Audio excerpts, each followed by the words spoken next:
This is the first of 100 wells we're gonna build in this video. I saw this video at the first time on an African news account on Instagram. And I have to admit, my first thoughts were actually the same as the reactions underneath this post. Because the African news site was asking, what do you think about this action from Mr. Beast? And actually there were like, well, 3 groups of people. One group was actually really angry about their own government.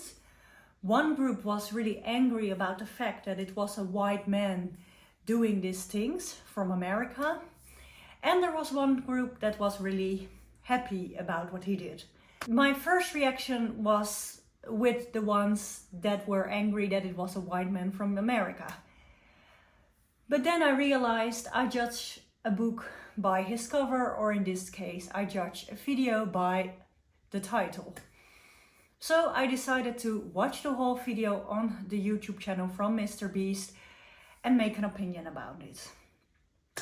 The video has as a title that he is building the fence in Africa.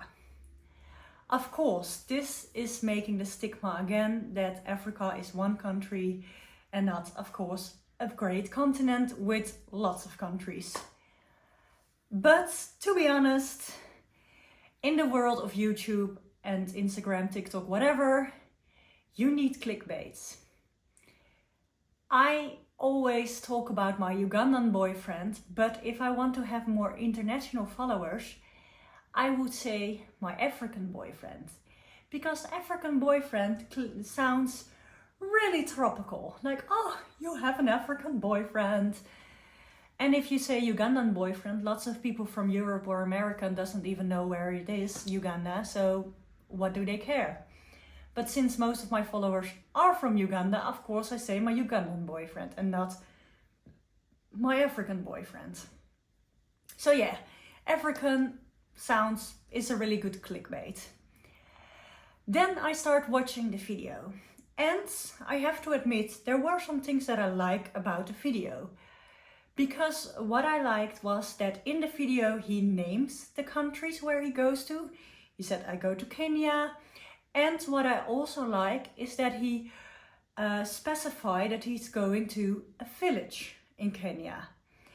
And to be honest, if I am watching TV and I see like an advertisement like paying money for whatever charity, it is always like, oh, this is Amalia, she is from Uganda and she has to walk 10 miles to get water. And then I'm like, yeah, where in Uganda is this? But if you specify like this is a village in Uganda and in this village they have to walk whatever mile to get water, then I'm more, to be honest, I'm more okay with it. Because you're not only pretending like the whole of Uganda or the whole of Africa is that way. But of course, in this video, you only see the village. He pronounced village 1, village 2, etc. And it goes, it's like 10 minutes, you know, and he built like 100 of those things. And he didn't even show everyone. It was like, oh, now we're going to Uganda and we built also like 20 or something in the villages. So you saw the counter like, and we go to Zambia. Or I think he was in Zambia, I don't even know. So yeah, of course, it's 10 minutes. You don't see everything. I don't know if he paid the local people to build it as well. That's also something that I like, that he's working together with local builders. Because that's also what you saw in the past, like a bunch of white tourists come to whatever African country and they say, oh, we're gonna build now whatever as a project. If you want it or not, we're gonna build it and you're gonna be very happy with it. And of course, that's not how it's supposed to be in this world.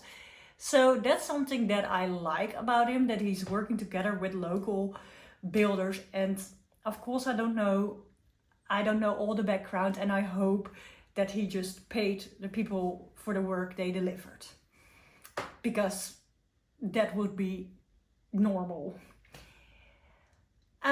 What I didn't like about the video is that it is, of course, still showing a bit of the stigma. Because yes, he pronounced that he's going to villages, he's also pronouncing the name of the villages, but still, you know, you only see that vision from villages in those countries. And you don't see the other side of those countries or those villages. For example, that there is way much nature and like fruits and vegetables growing in those villages.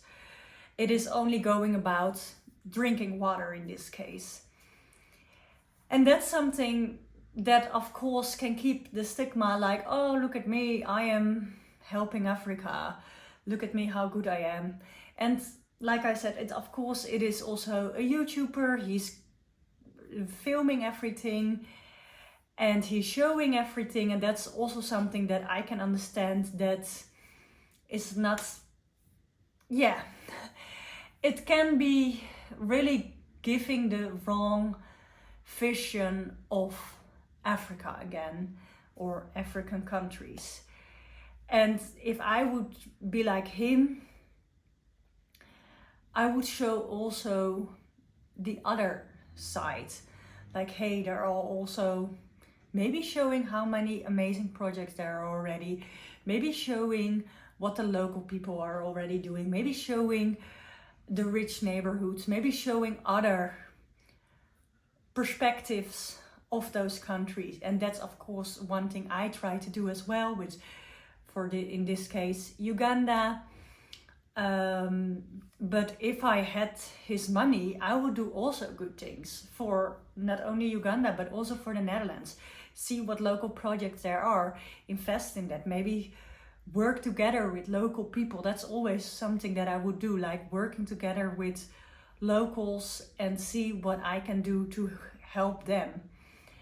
And I think that's the most important thing to do. Always look at your own country, or maybe, well, of course my boyfriend is from Uganda, so if you want to help other countries, always work together with local people because they know best.